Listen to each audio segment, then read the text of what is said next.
Hello दोस्तों, good morning. स्वागत है आपका UP PCS prelims test series 2023 में। और अभी तक हम DA IAS की टेस्ट सीरीज कर रहे हैं। अब तक हम 5 टेस्ट कंप्लीट कर चुके हैं और ये 6 नंबर का टेस्ट है। ये टेस्ट भी 3 पार्ट में आएगा, ठीक है। क्वेश्चन नंबर 1 से शुरू करते हैं। क्वेश्चन पढ़ते हैं। मर्कासुर एक मुक्त व्यापार गठन है जो संबंधित है। अगर इस गठन की बात करें तो ये कब बना था? ये 1991 में बना था। किस संधि के तहत बना था? ये बना था असुनसियन। और ये कौन से देशों का समूह है? ये है दक्षिण अमेरिका के देशों का समूह। तो डी ऑप्शन करेक्ट हो जाएगा इसका। और इसमें 4 देश सम्मिलित हैं। वो कौन कौन से हैं वो देख लेते हैं। पहला है अर्जेंटीना, ब्राज़ील, पराग्वे और उरुग्वे। ये क्या है? ये सीमा शुल्क संघ तथा व्यापार की मुक्त व्यापार का संगठन है। इसी की तरह कार्य करता है और ये चाहता है कि ये यूरोपियन यूनियन की तरह कॉमन मार्केट की होने की आकांक्षा रखता है।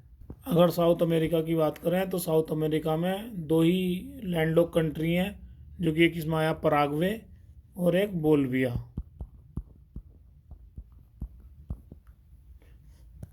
साउथ अमेरिका के ईस्ट में अटलांटिक महासागर है और साउथ में प्रशांत महासागर है, ठीक है। नेक्स्ट क्वेश्चन देखते हैं। वित्तीय समावेशन पर नचिकेत मोड़ समिति की स्थापना की गई है। अगर इसी स्थापना की बात करें, RBI ने सितंबर 2013 में केंद्रीय निदेशक बोर्ड के सदस्य कौन थे? नचिकेत मोड़ की अध्यक्षता में लघु व्यापार एवं कम आय वाले परिवारों के लिए वित्तीय समावेशन हेतु एक समिति का गठन किया था। तो कब किया था? ये सितंबर 2013 में। ऑप्शन देख लेते हैं। ऑप्शन वर्ष 2013, बी ऑप्शन सही हो जाएगा इसका।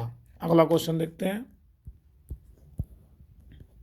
इसमें कथन और कारण के बारे में बात की है और इसमें दे रखा है सामयिक तरल अनुपात SLR। पहले SLR के बारे में समझ लेते हैं। SLR क्या है? प्रत्येक अनुसूचित व्यापारिक बैंक को अपने NDTL का कुछ प्रतिशत हिस्सा अपने पास रिजर्व करना होता है, तो उसे SLR कहते हैं।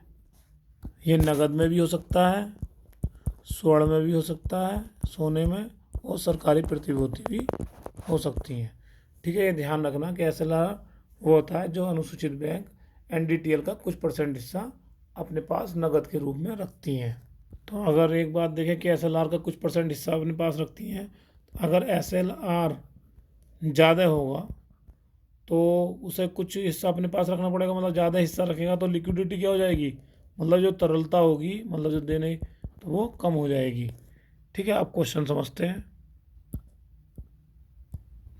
कि SLR दर में कमी बैंकों के पास ऋण योग्य निधि में कमी लाती है। तो इसे ध्यान से पढ़िए। SLR, ठीक है।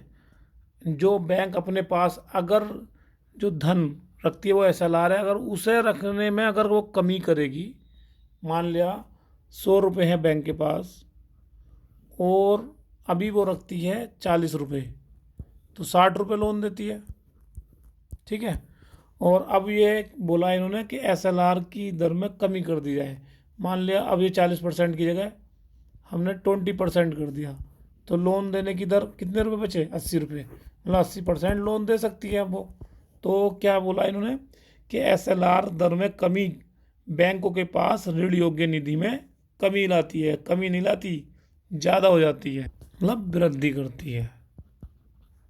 अब मान लिया लोगों को ऋण ज़्यादा मिला, तो ऋण ज़्यादा मिला तो निवेश भी ज़्यादा होगा, मतलब इन्वेस्टमेंट ज़्यादा हो जाएगा। अब ये इन्वेस्टमेंट ज़्यादा हुआ, इन्वेस्टमेंट किस कारण से हुआ? क्योंकि ये लोन ज़्यादा दे रहे हैं, तो यहाँ इन्वेस्टमेंट भी ज़्यादा होगा। इन्वेस्टमेंट ज़्यादा होगा तो महंगाई भी बढ़ेगी। महंगाई बढ़ने के, क्योंकि लिक्विडिटी मतलब मार्केट में पैसा आ गया। मार्केट में जितना पैसा आएगा उस हिसाब से फिर महंगाई बढ़ जाएगी, महंगाई दर बढ़ जाएगी। तो कारण देखते हैं क्या लिखा हुआ, सांविधिक एसएलआर दर में कमी के अंतिम रूप से महंगाई दर में वृद्धि लाती है। तो ये ठीक हो जाएगा, मतलब ए गलत है और आर सही है, तो सी ऑप्शन इसका सही हो जाएगा। अगला क्वेश्चन देखते हैं, एक इसका शॉर्ट फॉर्म भी बना लेते हैं एक बार कि एसएलआर कम हुआ, ठीक है, बैंक को पैसा देने की ये मतलब मनी बढ़ गई, मनी बढ़ गई तो इन्वेस्टमेंट भी बढ़ जाएगा, इन्वेस्टमेंट हो जाएगा, मार्केट में पैसा आ जाएगा तो महंगाई रेट भी, इन्फ्लेशन रेट भी बढ़ जाएगा। ठीक है, नेक्स्ट क्वेश्चन देखते हैं, निम्नलिखित को काल क्रमानुसार पहले के बाद क्रम में व्यवस्थित कीजिए। ठीक है, इसमें दे रखा है राज्य रिजर्व बैंक का राष्ट्रीयकरण। रिजर्व बैंक का राष्ट्रीयकरण कब हुआ था? 1949 में, 1 जनवरी 1949। फेरा के स्थान पे फेमा, फेरा के स्थान पे फेमा कब हुआ था? ये हुआ था 2000 में। एफआरबीएम एक्ट, एफआरबीएम एक्ट कब हुआ था? 2003 में। 14 बैंकों का, प्रमुख बैंकों का राष्ट्रीयकरण, ये कब हुआ था? 1969 में। अब लगा लीजिए इसे, पहले क्या आएगा? पहले ये आ जाएगा ऑप्शन नंबर 1, उसके बाद ऑप्शन नंबर 2 और ऑप्शन नंबर 3 इधर, ये 4। ठीक है, 1 4 2 3, मतलब सी ऑप्शन करेक्ट हो जाएगा इसका।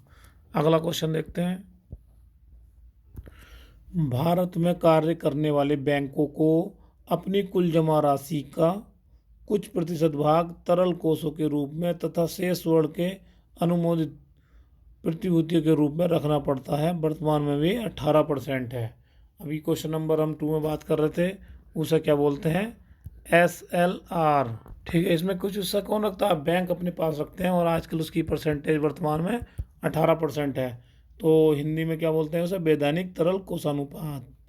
तो ये ऑप्शन इसका करेक्ट हो जाएगा। और ये किस में दे रखा है? अगर इसमें बात करें तो बैंकिंग नियमन एक्ट 1949 में, जब बैंक का राष्ट्रीयकरण हुआ था तभी एक एक्ट बना था, बैंकिंग नियमन एक्ट 1949। इसकी धारा कौन सी थी? धारा 24। तो ये क्या, नगद में भी रह सकता है और स्वर्ण में भी रह सकता है और प्रतिभूतियों में भी रह सकता है। अगर सरकारी प्रतिभूति में रहेगा तो ये सरकार की एक आय के रूप में भी देखा जा सकता है। ठीक है, अगला क्वेश्चन देखते हैं, यदि करारोपण की दरों को एक सीमा तक कम कर दिया जाए तो सरकार को प्राप्त होने वाला राजस्व में वृद्धि होगी, ये कथन प्रदर्शित करता है। ये कथन किसे प्रदर्शित करता है? ये लाफर वक्र को करता है। लाफर वक्र में क्या है? अगर इसकी बात करें तो ये राजस्व आय है और ये टैक्स रेट है। जो लाफर वक्र कहता है वो ये कहता है कि, तो लाफर वक्र के अनुसार जैसे ये है कि राजस्व आय में एक निश्चित सीमा तक वृद्धि होगी। जैसे मान लिया टैक्स रेट बढ़ा, टैक्स रेट बढ़ा तो यह क्या है? ये पीक पे पहुंची राजस्व आय। ठीक है, फिर दोबारा टैक्स रेट बढ़ाया तो राजस्व आय धीरे धीरे कम होती जाती है। और इन्होंने ये भी बोला था ये उच्च कर की दर, मतलब टैक्स रेट बढ़ाएंगे तो ये काले धन को की क्वांटिटी को बढ़ाती है। ठीक है, नेक्स्ट क्वेश्चन देखते हैं, किसी कंपनी की चुकता पूंजी का वह भाग जो शेयर बाजार में क्रय विक्रय के लिए उपलब्ध रहता है। ठीक है, क्रय विक्रय के लिए उपलब्ध रहता है, उसे क्या कहते हैं? Floating stock. और अगर वोलेटाइल शेयर की बात करें तो जिस शेयर में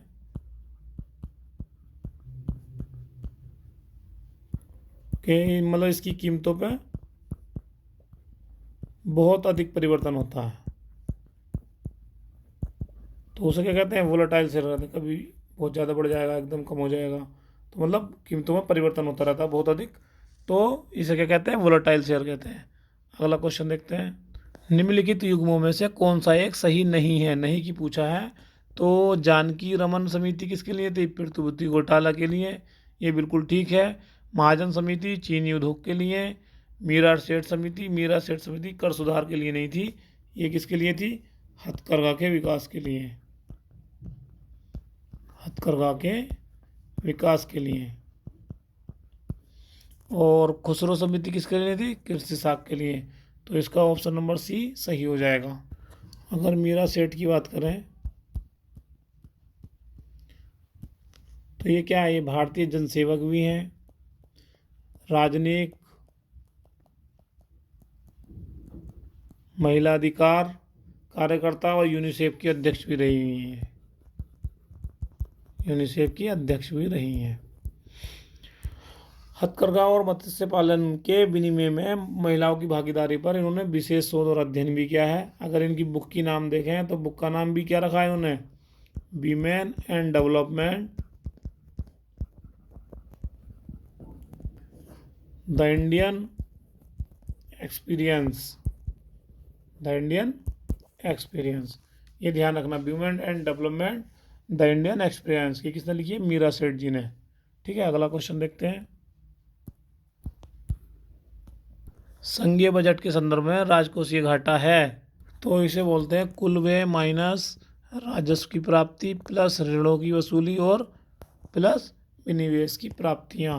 मतलब सी इसका करेक्ट आंसर हो जाएगा। और राजकोषीय घाटे को एक चीज़ और बोलते हैं कि राजकोषीय घाटा इज इक्वल टू बजट घाटा प्लस उधार एवं अन्य देयताएं। अगर बजटीय घाटा की बात करें कि बजट घाटा किसे बोलते हैं, तो बजट घाटा होता है कुल प्राप्तियां माइनस कुल व्यय।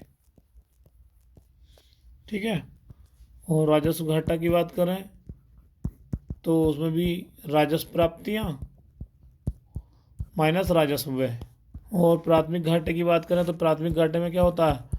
राजकोषीय घाटा माइनस इंटरेस्ट निकाल दो उसमें से तो प्राथमिक घाटा आ जाता है। ठीक है, अगला क्वेश्चन देखते हैं। निम्नलिखित कथनों पर विचार कीजिए। भारत में 1960 से 61 से पूर्व किसी कंपनी की आय पर जो कर लगता था उसे क्या कहते थे? सुपर टैक्स कहते थे। बिल्कुल ठीक है। वर्तमान में कंपनी की आय पर लगने वाले कर को क्या कहते हैं? निगम कर। ये भी ठीक है। और इन्होंने क्या पूछा? असत्य कथन। तो ये दोनों सत्य हैं तो बी ऑप्शन हो जाएगा करेक्ट।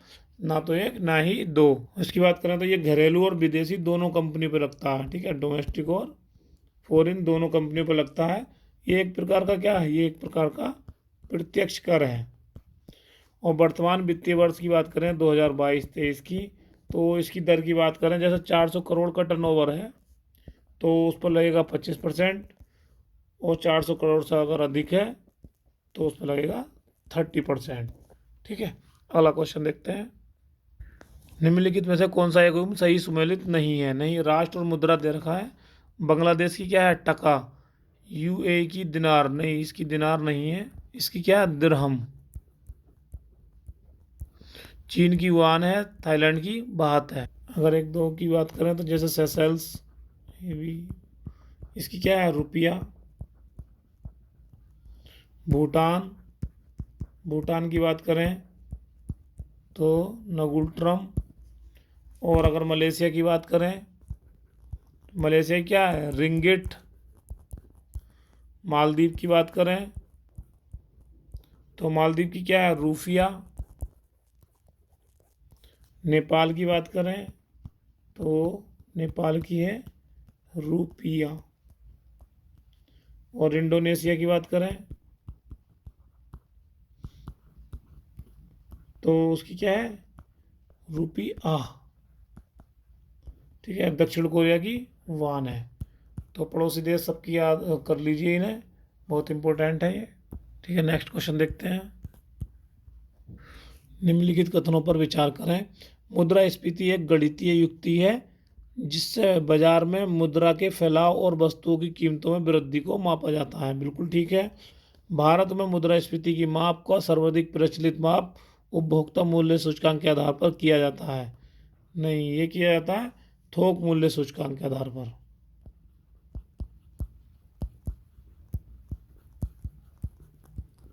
ठीक है, थोक मूल्य सूचकांक के आधार पर। जैसे अगर मान लें कि किसी वर्ष के किसी माह में का कोई विशेष सप्ताह है तो उसमें 5% की मुद्रास्फीति है। ठीक है, तो इसका तात्पर्य क्या होगा, उससे पिछले वर्ष के ठीक पहले उसी माह के उसी सप्ताह में क्या होगा, समूह की भारत की कीमत कितनी होगी, 5% की वृद्धि हुई है। जैसे मान लिया अभी क्या चल रहा है 2023, पीछे 2022 था, 2023 का जनवरी के पहले सप्ताह में 5% की मुद्रास्फीति हो गई, तो 2022 के जनवरी में ही के पहले सप्ताह में 5%, जो कीमत 100 रुपये की थी, तो यहाँ कितने की मिलने लगी अब 105 की, मतलब 5% की वृद्धि हो गई है। ठीक है, इसका मतलब ये है थोक मूल्य सूचकांक जो निकालते हैं। ठीक है, नेक्स्ट क्वेश्चन देखते हैं। निम्नलिखित कथनों में से कौन सा असत्य कथन का चयन करें। ठीक है, भारत एक मिश्रित अर्थव्यवस्था वाला राष्ट्र है, बिल्कुल ठीक है। और मिश्रित अर्थव्यवस्था का मतलब क्या होता है, गवर्नमेंट प्लस निजी दोनों की भागीदारी होती है। भारत एक श्रम आधिक्य वाली अर्थव्यवस्था है, बिल्कुल श्रम बहुत ज़्यादा है। भारत में आय का असमान वितरण है, बिल्कुल। भारत में निर्भरता दर अधिक है, मतलब डी सही हो जाएगा, क्योंकि निर्भरता दर भी बहुत ज़्यादा है भारत में। क्वेश्चन नंबर 14 देखते हैं। राष्ट्रीय साक्षरता मिशन के स्थापना वर्ष क्या है। तो ये कब चालू हुआ था, ये हुआ था 5 मई 1988 को। इसका उद्देश्य ये था कि 2007 तक 15 से 35 वर्ष तक के जितने भी उत्पादक और पुनरुत्पादक समूह हैं उन्हें क्या करना है, व्यवहारिक रूप से साक्षर करना है।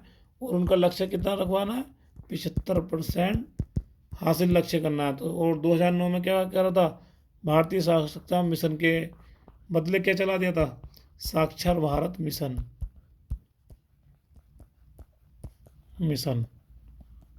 ठीक है, अगला क्वेश्चन देखते हैं। रोस्टो ने आर्थिक विकास की प्रक्रिया को कितने चरणों में बांटा गया है। इन्होंने अपनी पुस्तक द स्टेजेस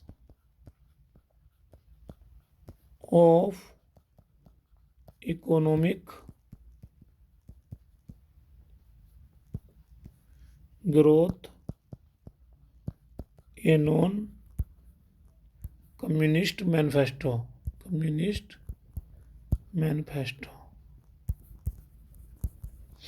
ठीक है, ध्यान रखना, the stages of economist growth a non communist manifesto. इसमें क्या करा गया है, इन्होंने इस प्रक्रिया को बताया कि 5 चरणों में बांटा गया है। ठीक है, 5 चरण, ऑप्शन ए करेक्ट हो जाएगा। इसके 5 चरण भी देख लेते हैं कौन कौन से हैं।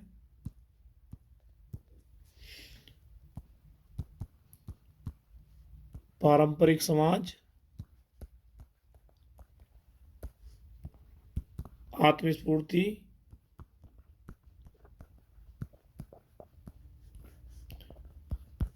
पूर्ववर्ती अवस्था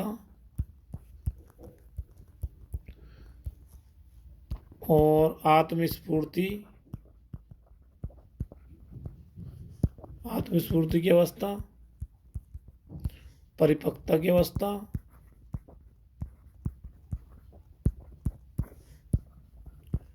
और उच्च जन उपभोग की आवश्यकता। ठीक है, कुल मिलाकर इतना ध्यान रखा। जैसे पारंपरिक की बात हो गई, पारंपरिक की से पहले आत्मस्फूर्ति की से पहले की बात हो गई, फिर आत्मस्फूर्ति की बात हो गई, फिर परिपक्वता हो गई, फिर उच्च जनन की बात हो गई। ठीक है, 5 चरण दिए गए हैं। ठीक है, अगला क्वेश्चन देखते हैं। सूची 1 को सूची 2 से सम्मिलित करना है। कार्यक्रम और प्रारंभ का वर्ष, अगर जवाहरलाल नवोदय की स्कूल की बात करें तो ये कब बना था, ये 1986 में बना था। और अगर केंद्रीय विद्यालय स्कीम की बात करें तो ये कब बना था, ये 1962 में बना था। कस्तूरबा गांधी, ये कब बना था, 2004 में। और राष्ट्रीय बाल भवन, ये कब बना था, ये 1956 में। तो इसका सी ऑप्शन करेक्ट हो जाएगा। नेक्स्ट क्वेश्चन देखते हैं। निम्नलिखित में कौन सा एक युग्म सही सुमेलित नहीं की बात करें इसमें, तो अमृत मिशन की बात करें तो 25 जून 2015 बिल्कुल ठीक है। प्रधानमंत्री जीवन ज्योति बीमा योजना 9 मई 2015, ये भी ठीक है। इंद्रधनुष योजना 25 दिसंबर 2014, ये भी ठीक है। डिजिटल इंडिया मिशन 21 अगस्त 2014, ये 2014 में बनी थी, तो ऑप्शन डी करेक्ट हो जाएगा। इन सबको याद कर लीजिए, पेपर में बहुत ज़्यादा आते हैं ये। अगला क्वेश्चन देखते हैं। सूची 1 को सूची 2 से करना है। सार्वजनिक उपक्रम और मुख्यालय, अगर MTNL की बात करें तो ये कहाँ है, दिल्ली में, एक का दूसरा, ठीक है। और अगर नालको की बात करें तो नालको उड़ीसा में है। और HCL की बात करें तो वो Bengaluru, Coal India Limited Kolkata. तो option number B is the correct answer. अगला क्वेश्चन देखते हैं। जननी सुरक्षा योजना के विषय में असत्य कथन, ठीक है, असत्य की बात करनी है। तो जननी सुरक्षा योजना का प्रारंभ कब हुआ था, 2005 में, बिल्कुल ठीक है। ये केंद्र और राज्य के योगदान, नहीं, ये केंद्र प्रायोजित है और 100% योगदान सेंटर का है। ये संस्थागत परिश्रम को बढ़ावा देने के लिए है, बिल्कुल ठीक है। आशा वर्कर इसमें महत्वपूर्ण कड़ी है, ये भी ठीक है। तो बी ऑप्शन इसका करेक्ट हो जाएगा। इसका जैसे इसके अलावा मातृ मृत्यु दर को भी कम करना है। और अगर बात करें नेशनल, इसे जो है नेशनल मैटरनिटी बेनिफिट स्कीम के स्थान पर 12 अप्रैल 2015 को इसे शुरू किया गया था, ठीक है। अगला क्वेश्चन देखते हैं। निम्नलिखित कथनों पर विचार कीजिए।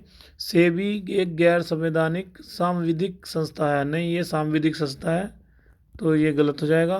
म्यूचुअल फंड का नियमन सेबी द्वारा होता है, ये सही हो जाएगा।